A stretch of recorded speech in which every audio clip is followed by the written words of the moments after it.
Hey, how's it going everybody, and welcome back to another episode of Army Men of War. So in today's video, we are going to be going over everything that has happened so far in the Army Men of War Series 2. So in today's video, we're going to be going from the beginning of Series 2 all the way over to where we are right now. So I have been gone for around a week now, and I do apologise for not uploading anything. I think we've done like one live stream in the past week, and I've just been very ill. I've just been super ill. I've had a really bad cold. I've still got the cold at the moment, but it's currently a lot better. I've been bedridden and it's been horrible. So I am back now, and I'm going to try and upload as much as possible, get more of these episodes of Army Men of War out for you guys, and we've also got some more Star Wars Galaxy at War coming up as well. We're going to try and make a back-to-back series. We've got another series coming up called Isla de Muerta, which is about a Caribbean island. We're going to be bringing Tropico over to Men of War Assault Squad 2, so I'm super excited for that one as well. You guys are going to love it. So anyway, I've written a lot down, so this is the full story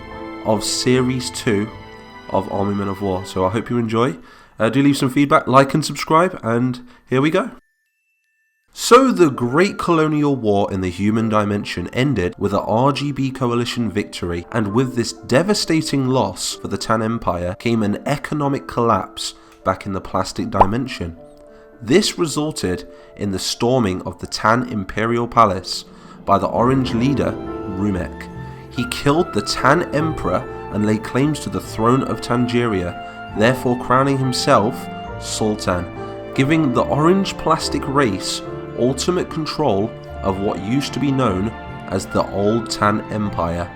And in just 1 month, the Oranges banished all of the civilian population that was the Tan race over to southern Vietnam. The Greens and the Blues were enraged by this illegitimate claimant to the throne of Tangeria, as they had other plans for the nation to become a subjugate state under the ruling of Tangerian Prime Minister Platos. The UPN Council, made up of Green leaders, Red leaders and Blue leaders, plotted to overthrow the Orange Sultan from the Tangerian throne, but the Orange leader was cunning, and he launched a preemptive strike on the Green King in his own capital. He used his Orange sympathizer called General Kelly to open up the gates and let in the Orange assassins. The attack was brutal, and many were killed, but in the end, it ended in failure, as the assassins underestimated the skill and strength of the Green Palace resident guard. The attack on Greenington Palace forced the Greens into a state of emergency, and they immediately started to deport all other plastic colours from their homeland, and they began preparation for an invasion of Tangeria. Their goals were to remove the madman Sultan Rumek from the Tangerian throne and restore peace to Plastica once more.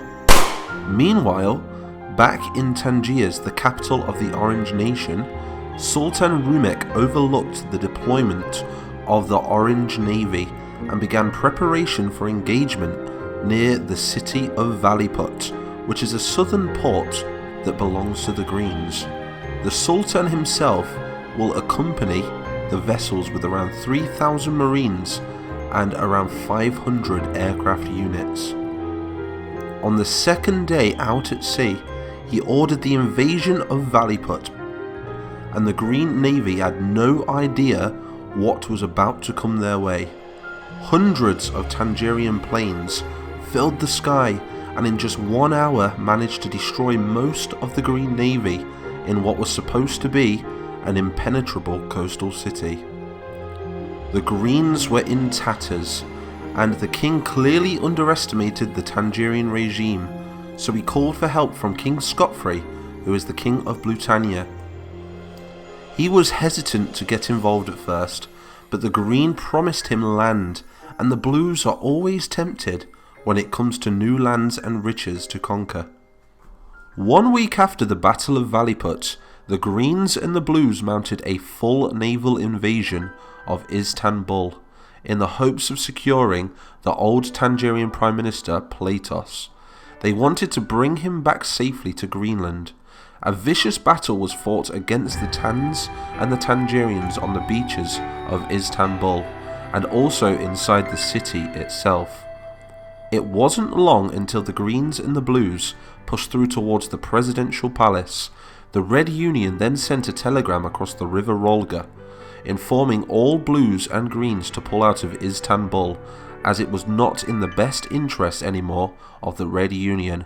They deployed missiles along the river and aimed them at the Green and the Blue armies. The Red Union recently had a unionist revolution which had altered and changed the goals and best interests of the Red Union. This changed everything.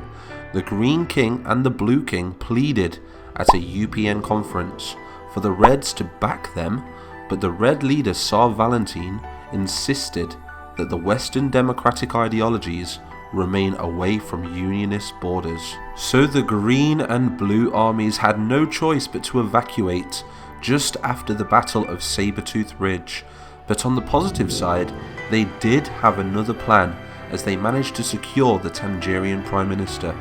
So after the evacuation of Istanbul, the Green King handed over Operation TT over to the GIA, which is the Green Intelligence Agency.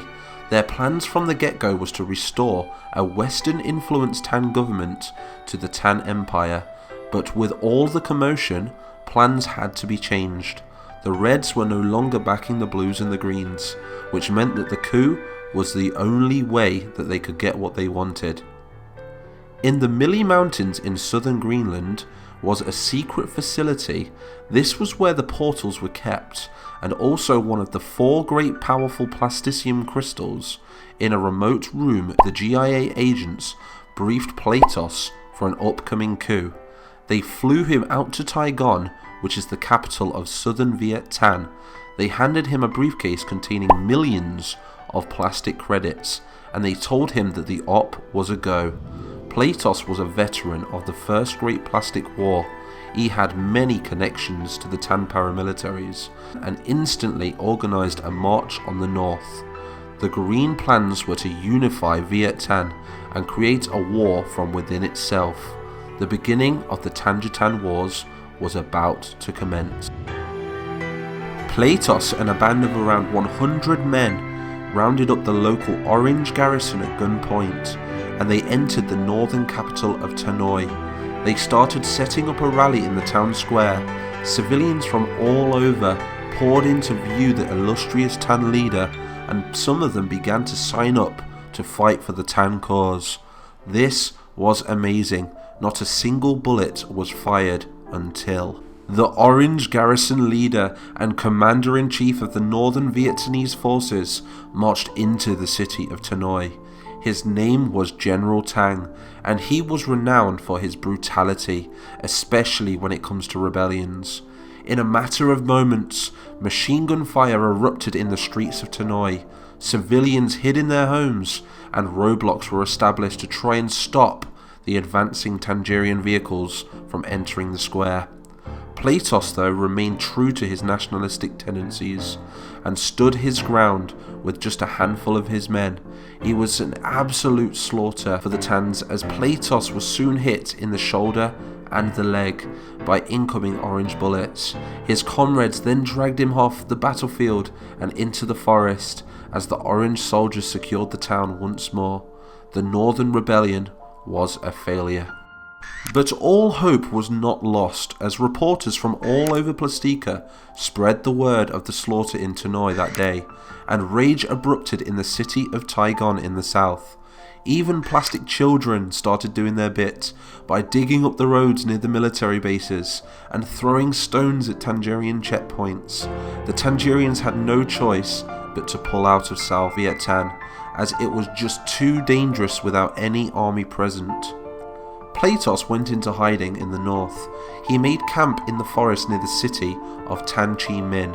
Here is where he made the plans to completely take over all of Vietnam. He sent word to the paramilitaries and told them that it was time to fulfill their destiny. A war to be remembered, he quoted, and Tan officials by the name of General Lu Tan and more started recruiting men for their armies. So as the weeks passed by, General Tang in the north started to make preparations for the invasion of the south, to crush this rebellion in its early stages.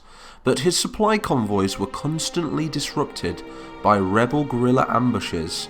This made him hangry, and he asked permission of Sultan Rumek for troops to invade via the bridge to the south, but Sultan Rumek insisted he must keep his troops in Istanbul just in case of another GB invasion, which are the Greens and the Blues. This infuriated General Tang and the rest of the Orange Nation. None of them liked Rumek, especially for getting them into this mess in the first place. It was now time for the Oranges to cross into southern Vietnam, and the only thing stopping them was the Tan Chi Minh River. He ordered a full advance of his troops and tanks, but the dense trees made it hard to see what was in front of them, and the vehicles found it hard to navigate around the trees. This was where General Lu Tan made his stand. He dug multiple trenches on either side of the river and patiently awaited the Oranges at the bottom of the hill, complete with 30mm, riflemen and a new weapon they recently acquired from the Quiet Grey Nation. The Grey K-47 was a powerful new weapon, both accurate like a rifle and rapid when it comes to firing on the enemy. By this time, Platos, the rebel leader, was feeling a little bit better, and he moved down south towards Taigon to overlook the Tan operations in the north. He ordered Lu Tan on a full offensive, and they win battle after battle after battle, and General Tang fell in the Battle of Tan Chi Minh City. They used both their skillful and cunning strategies to overthrow their enemies. He was a brave leader, but naive, and he underestimated the Tan revolutionaries. Now the path was clear to move on the northern capital of Tanoi, but the Tan's strength was depleted from all of the previous battles. Not so soon after came very important news from Tangier. The Orange Sultan had been assassinated by his own people. But what did that mean? Was the war over? The answer was no. The Tangerians instantly elected a new leader by the name of Laventine. He inherited the same goals and shared the same ambition as Sultan Rumek, but knew his threat was now in the east in Vietnam. A coup was unravelled by Red intelligence. The Red Union was fuming. They allied with the Oranges instantly when finding out about the coup. Unionism was currently on the rise in the east, and even the Greys joined the alliance. This was the birth of the GOR, and they were formed to ensure Western ideologies were not to come to the east. This meant that the Red Union was to now back the Tangerian Oranges if the Tans were to make their final push on the capital city of Tanoi.